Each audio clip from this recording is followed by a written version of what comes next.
Hello guys, আসসালামু আলাইকুম। This side star Imran. কামের উপরে কোনো ওষুধ নাই। এই জীবনে ঈদুল আমিদুল আনন্দ এবং অনেকটা কাম মিলে হেরা জীবন করে। জীবনে আলসামি করলেই বিপদ। ঈদুল আলসামি করবেন তো অনেকটা বড় বিপদে পেটে যাবেন। বোনের বিয়াতে ঈদুল্লাহ ঝামেলার কারণে খেতে যাবার পারা নাই মাসুদ। প্রায় এক সপ্তাহ পরে যায় হেরা দেখে প্রায় 3 বিঘা খেতে একদম পছন্দের পুরা খেত নষ্ট হয়ে গেছে, সাথে পোকাও ধরছে। পরে হঠাৎ করে কীটনাশকের ওষুধ নিয়ে আহে এবং ওষুধ দিব কেরা বাড়ির থেকে বের হয়। এখন একা 12 ট্যাঙ্কি 14 ট্যাঙ্কি বিষ দেওয়া একদম কঠিন ব্যাপার হয়ে জায়গা। তারপর আমারও ডাক দিয়ে নিল যে একটু যদি সাহায্য করতাম, মানে যদি একটু বিষ দিয়ে দিতে আমারও সুবিধা হইতো, কারণ একা 12 ট্যাঙ্কি বিষ দেওয়া মানে প্রায় 4 ঘন্টার কাজ। আর একটা মানুষ প্রায় 4 ঘন্টা বিষ দিলে মনে করেন যে হে বিছনায় বেড়ে যাবো, ঝড় মরায়া পরের 3-4 দিন ও বিছনা থেকে উঠ পাবো না। এরকম হয় না, কিছু কিছু মানুষ খুব কষ্ট করতে পারে। প্রায় 12 ট্যাঙ্কি 14 ট্যাঙ্কি তার কাছে কিছুই না, কিন্তু আমাদের মতো জোয়ান পোলাহানের কাছে 12 ট্যাঙ্কি বিষ অনেক কিছু। তার মধ্যে যে রোদ, বাপরে বাপ, সূর্য একদম মাথা বরাবর আসছিল, প্রায় মনে হয় আমার 40 ডিগ্রি সেলসিয়াস পার হয়ে যাবো, এত গরম ছিল।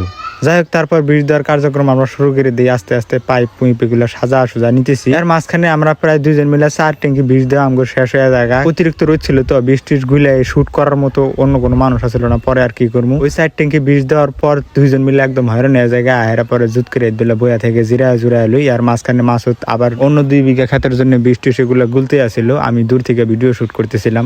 ওখানে প্রায় 8 ঘন্টা নাগাদ জুড়ায় বিষ টিষ গুলে নিয়ে হেরা আবার আমরা বিষ দেওয়া শুরু করি। কৃষক তার ন্যায্য মূল্য পায় না, এই কথাটা কি কারণে অনেক মানুষ বলে। আর মেন কারণ হইতেছে খেত খোলায় যে মনে করেন যে টাকা পয়সা খরচ হয়, জ্বালার বেতন থেকে শুরু করে একদম ধান হওয়া পর্যন্ত প্রচুর পরিমাণে খরচ, কামলা খরচ, নিজের পকেট খরচ থেকে বিষ টিষ যাওয়া। ধরেন 3 বিঘা জমির ভিতরে পচন আর পোকার জন্য ওষুধ নেওয়া হয়েছে প্রায় 1600-1700 টাকার। একবার চিন্তা করছেন, তার মধ্যে আবার 3 বিঘা জমি চাষ করতে, মানে ওই খেত রোপণ করতে হেলাই যে কয়টা কামলা দেয়, কামলার পিছনে প্রায় 3-4 হাজার টাকা খরচ হয়। কামলার খাওয়া দাওয়া খরচ আছে। এই তো গেলে মনে করেন যে বোনা পর্যন্ত, মাঝখানে যে বিষ কীটনাশক, তারপরে আবার যে কাটা লাগবো, কাটার পর থেকে আবার বাড়িতে আনা লাগবো, এই সব খরচ যদি আপনি ইকুয়ালি করে দেখবেন যে চাষাবাদ যারা করে তাদের টাকা সমানও থাকে না, তাদের পকেট থেকে আরো ভরা হয়। চাষবাসটা আমাদের কৃষকের কাছে এমন হয়ে গেছে যে এটা একটা হালাল ব্যাংক। এই ব্যাংকে মাসে মাসে টাকা সঞ্চয় করতেছি, তারপর সিজন শেষে 1 মাসে এই টাকাটি একদম উইথড্র আসবে। তারপরে এই টাকা উত্তোলন করবার গেলে আরেক ঝামেলা। আমাদের কাছে যে ব্যাপারীগুলা ধান কিনে আর কি, তারাও আমাদের সাথে আরেক সিন্ডিকেট চালায়।